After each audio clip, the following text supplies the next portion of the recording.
Although I'm often referred to as a scholar, an activist, a filmmaker, I actually don't really think of myself in those ways exclusively.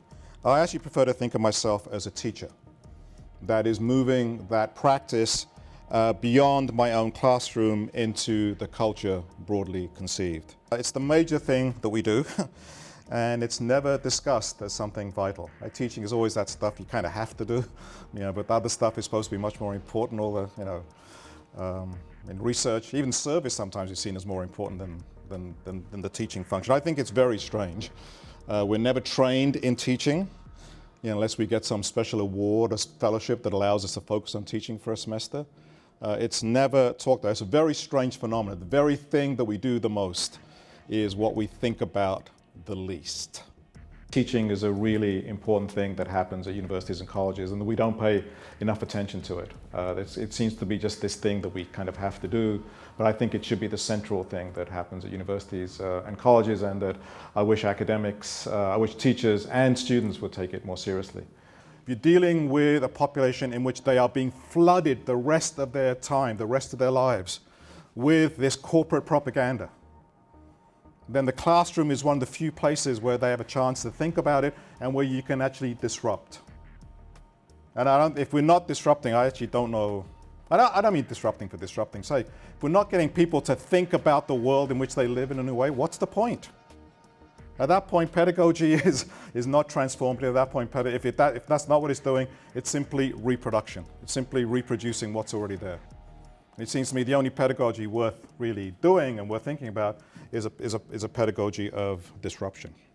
I would like teachers to really think about the issue of translation, of how you take things that may be very familiar to you and how you present them to someone else that doesn't have the background to understand them in the same way, and how you really translate things from one body of knowledge into another. Heard you on the wireless back in 52, lying awake intently tuning in on you. If I was young, it didn't stop you coming through. Since MTV first started operation in 1981 by playing this video from the Buggles, entitled "Video Killed the Radio Star," music videos have become a central and vital component of the music, entertainment, and media industries. No longer limited to just one channel, they have spread out to the entire culture and across musical genres. They have moved from the margins of the culture and relative innocence to its very center, and into a cauldron of controversy around the nature of the sexual imagery that quickly came to define it as a genre. Because this is not about simplifying. Like, this is not the world. I mean, if you want to understand the world, a complicated world, you got to have a complicated understanding of it. This is not about dumbing it down. This is about how can you maintain the complexity in a different form.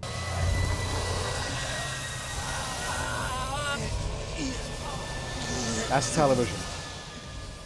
How do you get this idea that it's not about putting into you, but it's about taking something out of you?